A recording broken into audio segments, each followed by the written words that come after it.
If I had known that moving into my brand new smart home would end with police dragging my neighbor away in handcuffs, yelling about her rights as an HOA officer, I would have stayed in my old apartment with the leaky ceiling and occasional raccoon roommate. But I didn't. I chose suburbia. I chose quiet.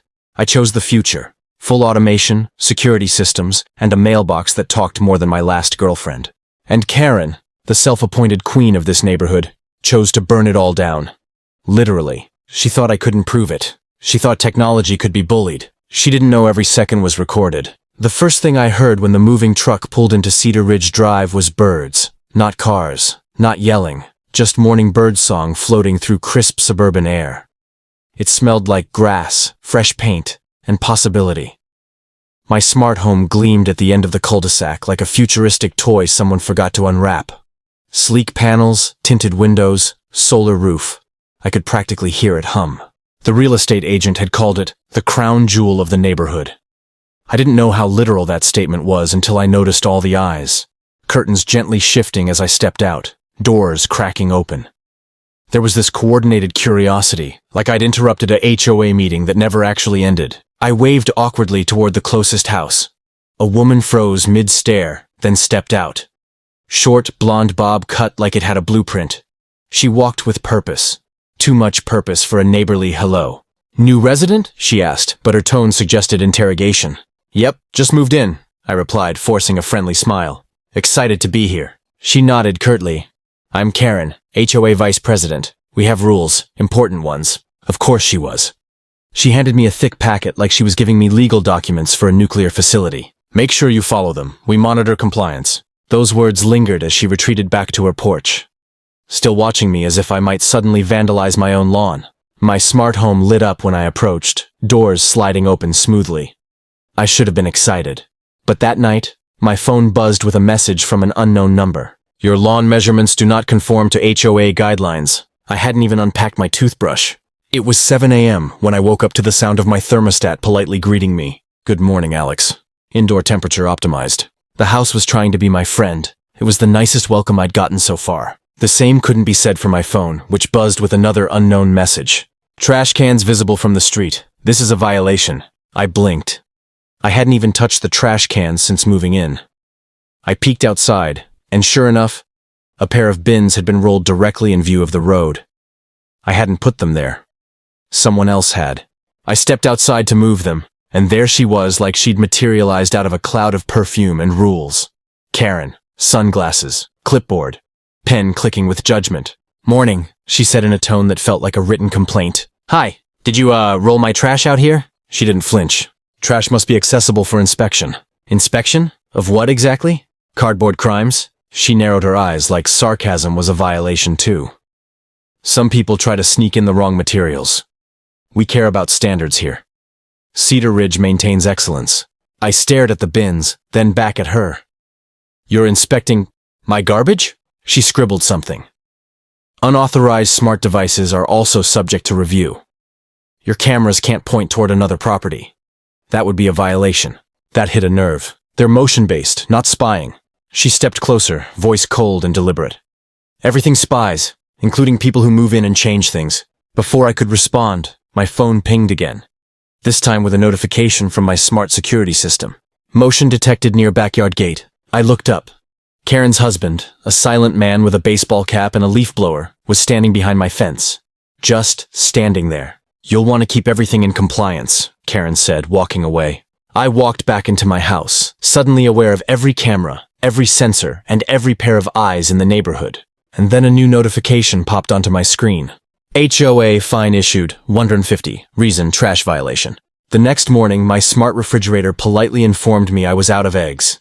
At the same moment, my doorbell chimed. Not the usual pleasant tone, but a sharp buzz like someone was leaning on it with intent. When I checked the camera feed, I nearly spit out my coffee. Karen wasn't alone this time. 2 HOA board members stood with her, holding tablets and official-looking papers. They looked like they were preparing for a government raid, minus the badges. One of them even wore a vest reading "Compliance Team." I stepped outside. "Can I help you? Or is my fridge violating federal law?" Karen didn't crack a smile. "We are here to conduct a digital infrastructure check." "A what?" She thrust the clipboard toward me. Your smart systems must meet HOA data privacy and network safety standards. This is mandatory. I glanced between them, trying to process the absurdity. You want to audit my Wi-Fi? We need access to your internal network, one board member added, already holding a small device like he was about to scan my house for radiation. No, I said plainly. Karen's jaw tightened. Refusal to comply results in automatic fines and possible suspension of neighborhood privileges. Hate to break it to you, I answered. But I didn't move here for the privilege of being spied on by a group of suburban mall cops. Her nostrils flared. We'll record your refusal. You're already accruing violations. Wi-Fi security, camera angle restrictions, driveway cleanliness. Driveway cleanliness? I repeated. One of the board members tapped his tablet. Your driveway has tire residue from the moving truck. I stared at him. You mean that is what tires do? Karen clicked her pen aggressively. If you're unwilling to cooperate, you leave us no choice. She snapped her fingers at the man with the device. He raised it toward my house again, but this time, my smart system reacted. A robotic voice blasted through the front outdoor speaker. Warning, unauthorized network scan detected, recording and notifying owner. Karen froze like she'd been caught robbing a bank. The device guy pulled his hand back immediately. I didn't even touch my phone. The house did it on its own. Karen recovered quickly, her voice icy and shaking. You're making this hostile, Alex. This is how neighborhoods fall apart. She turned to leave, muttering something about escalation procedures. But as they walked away, she glanced back at my camera and mouthed something I didn't understand. Yet. Later, another notification hit my phone. HOA fine issued, $500, refusal to comply with digital standards enforcement, and beneath it, escalation pending. I didn't sleep well after the digital shakedown. Every sensor ping felt like a whisper in the dark. By midnight, I had convinced myself that Karen was probably in her home, writing a manifesto about my dangerous router settings. Around 2:07 a.m., my phone vibrated on the nightstand. Motion detected backyard. I frowned. The system used infrared, so it wasn't a false alarm. I opened the app, and the image loaded slowly, like a horror movie scene. Through the grainy feed, I saw a shadow near the gate again. A human silhouette, not moving, just standing. I zoomed in, holding my breath. It was the same baseball cap-wearing husband. Karen's silent shadow, his body facing the house, just staring. No tools, no leaf blower this time, just stillness. I used the speaker function on the camera. My voice echoed through the yard, shaky but loud. Hey, you need something? He didn't react, didn't look up, didn't run. Just slowly turned around and walked away, disappearing behind the fence. No alarm, no panic, like he had simply been waiting for something. My house chimed softly. Potential trespass recorded, file saved to cloud. The calmness of the voice only made my hands shake harder. The next morning, I placed a printed photo of the recording in my front window facing the street. A not-so-subtle warning. Within 2 hours, Karen showed up on my porch, furious. You cannot display illicit recordings of residents, she snapped. That's funny, I said. Because last night your husband was trespassing. He was checking on a noise complaint, she replied too quickly. At 2 a.m.? With permission from the HOA, she added. I didn't give permission. You don't need to, she said sharply. Your property is subject to community oversight. That sentence felt like someone planting a flag on my roof. I stepped closer, lowering my voice. Karen, if anyone steps foot on my property again, I will call the police. Her eyes narrowed into little shards of ice. Call them. Let's see who they side with. Then she walked away, but oddly satisfied, like she wanted me to make that call. That night, the wind smelled like smoke even though nothing was burning. Yet, the smell of smoke wasn't a hallucination. It was faint, like burnt plastic mixed with late-night barbecue. At first, I assumed it was someone grilling past bedtime, but by midnight it grew heavier, sharper, and every instinct told me to check my system. My smart home beat me to it. Warning, abnormal heat signatures detected near exterior wall. I jolted upright. I checked the live feed, and the camera by the garage flickered, like someone was covering it. The feed cut to static for 2 seconds. When it returned, all I saw was darkness and a small glow. Flames, just smoldering. Like someone tried to ignite the siding but didn't know what they were doing. A match? Lighter? Starter fluid? It wasn't big yet, more like a failed attempt. But an attempt. I hit the emergency sprinkler command. The house hummed, and a stream of water exploded onto the garage side, drowning the embers before they could breathe. My heart pounded so loud it drowned out everything else. The smart house spoke in its calm, eerie voice. Fire suppression activated. Recording saved. The smell lingered, but the threat was gone. I called 911, hands shaking, but before I could even finish describing the situation, flashing lights reflected through my blinds. Not police. HOA security. Karen's minivan pulled up like a queen arriving to inspect battlefield damage. She stepped out with her husband behind her, now without his baseball cap, looking creepier for it. 2 board members followed, holding flashlights and binders. They marched straight to the wet, scorched siding. "What happened here?" one of them demanded, like I'd caused it myself. "That's what I was about to ask you," I shot back. "Someone tried to start a fire." Karen shook her head slowly. "No. This looks like water damage from unauthorized sprinkler usage." "You're telling me putting out a fire is a violation?" "That depends," she replied. "Did you file a request to activate external water systems?" I stared at her in disbelief. "A request to not let my house burn down?" She lifted her clipboard. "External sprinkler deployment without prior HOA approval carries a fine of $2,000. You may appeal at the next board meeting." My phone buzzed. "HOA fine issued, $2,000, unauthorized emergency sprinkler use." I laughed, a single, angry, stunned laugh. "You're insane." Karen stepped closer, her voice low. "And you're being watched. Don't forget that." She wasn't threatening me with violence. She was threatening me with surveillance. As they left, one of the board members whispered to Karen just loud enough for me to hear. "Next step?" She didn't whisper back. She just smiled. The kind of smile you give right before you light the match properly. The next morning, I didn't bother waiting. I walked straight into the HOA office, if you could even call it that. It was a converted townhouse community center, decorated with motivational posters about cleanliness, order, and home pride, as though suburban living needed propaganda. A board receptionist pointed me toward a conference room where voices murmured behind closed doors. I didn't knock. I swung the door open. Karen sat at the head of the table, flanked by her board like generals planning an invasion. They stopped talking the moment they saw me. I held up my phone. "I have recorded footage of trespassing, malicious tampering, and attempted arson. You're done." Karen didn't flinch. If anything, she looked pleased. "Arson?" she repeated softly, like the word was exotic. "Alex, nobody here would ever try to damage your home. That would hurt the community value." "Someone tried to burn it," I snapped. "Your husband was on my property at 2 a.m., and you fined me for putting out a fire." She leaned back, folding her hands with theatrical care. "May I see your evidence?" I hesitated. She saw it. "If you're so confident," she pressed, "show us." My thumb hovered over the screen. That's when I realized the cameras had caught shapes, silhouettes, flames, but nothing clearly identified who did it. The fire starter had covered the camera. The trespassing was at night. Face turned away. It was strong suspicion, but not proof. Karen's smile grew. "Technology can be misleading." I lowered the phone. "You knew exactly how to avoid the cameras." She tilted her head. "Are you accusing me of a felony, Alex?" Silence spread through the room like spilled ink. The board members stared, not at me, but at her. That told me everything. They weren't loyal. They were afraid. I took a breath. "I'm accusing you of abusing your authority and endangering me. And if you think you've outsmarted me, you haven't met my house." Karen raised an eyebrow. "Your house? My smart system records metadata, heat signatures, chemical traces, time-coded motion paths. It logs everything, even when the cameras are covered." For the first time, I saw her expression crack. A tiny fracture, fear. I turned to leave, but she called after me, voice tight. "You'll regret escalating this." I didn't look back. I didn't need to, because as I stepped outside, my phone buzzed with a notification not from the HOA, but from my smart system. Evidence compilation complete, ready for police submission. I didn't wait. I walked straight to the police station with the kind of confidence desperation gives you. The officer on duty listened while scrolling through the footage I'd uploaded. Thermal traces matching lighter fluid.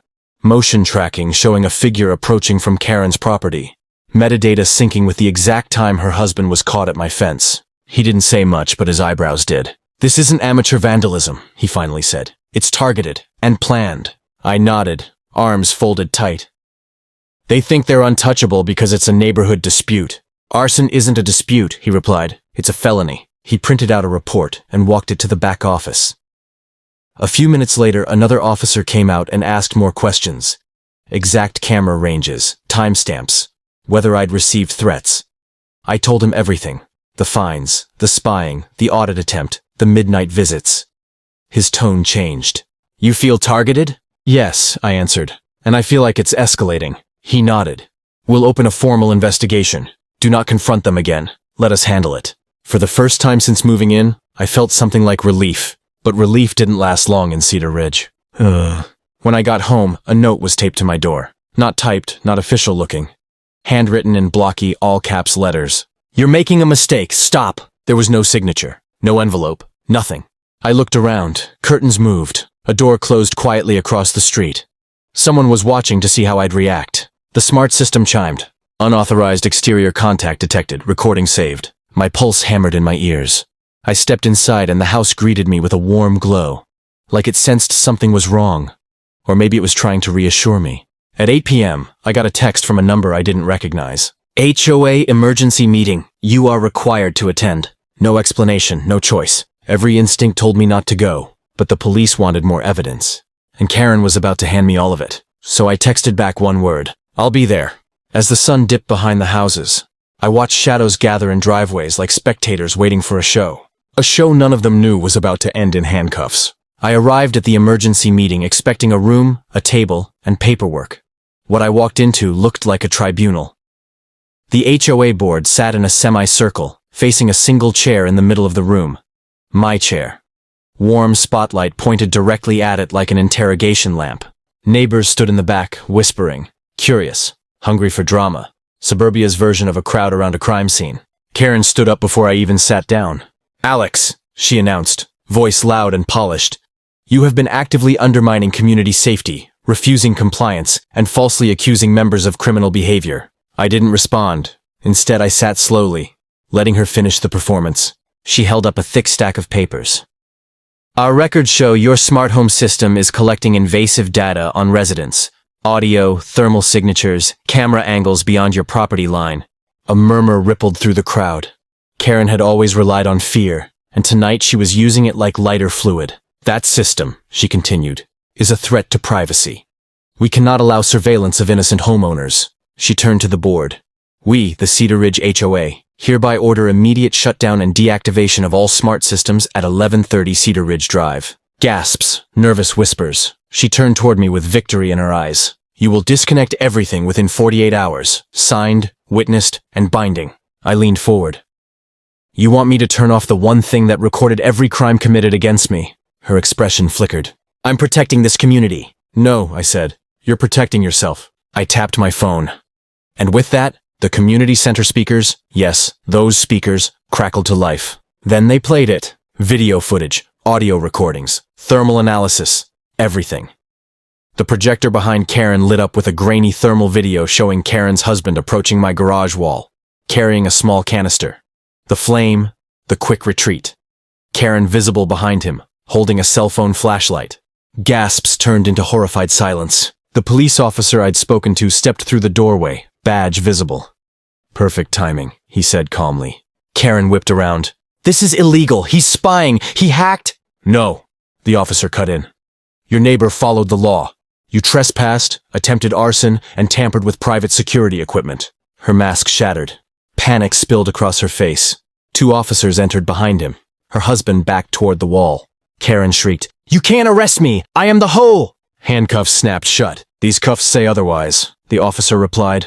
The room erupted. Neighbors whispering, phones recording, her precious board shrinking in their seats. As Karen was dragged out kicking and screaming, she howled, You brought ruin! You ruined this community! I stood up slowly, letting my voice carry just enough. No, Karen, I just stopped yours from burning it down. The morning after Karen was arrested, Cedar Ridge felt different. Quieter.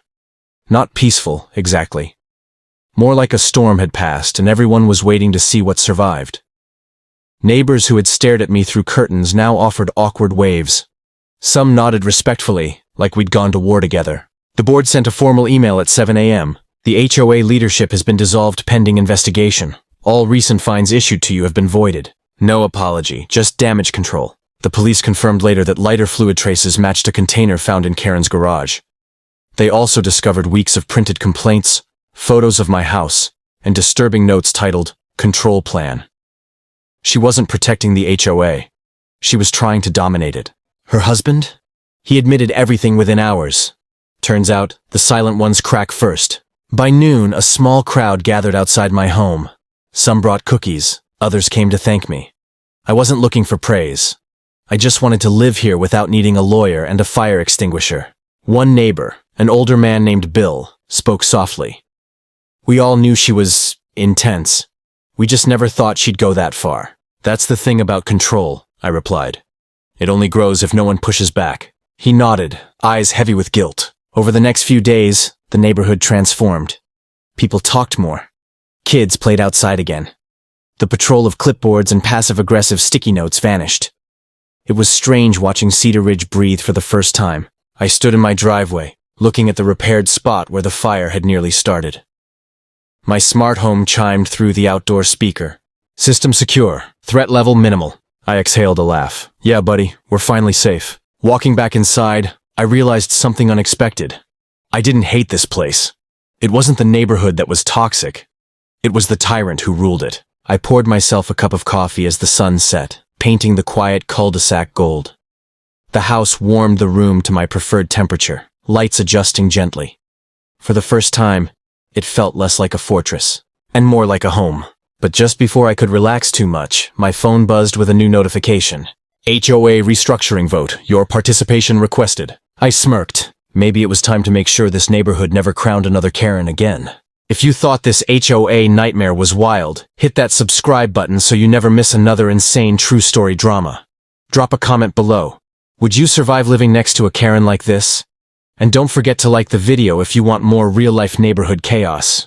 Your support helps me uncover these unbelievable stories.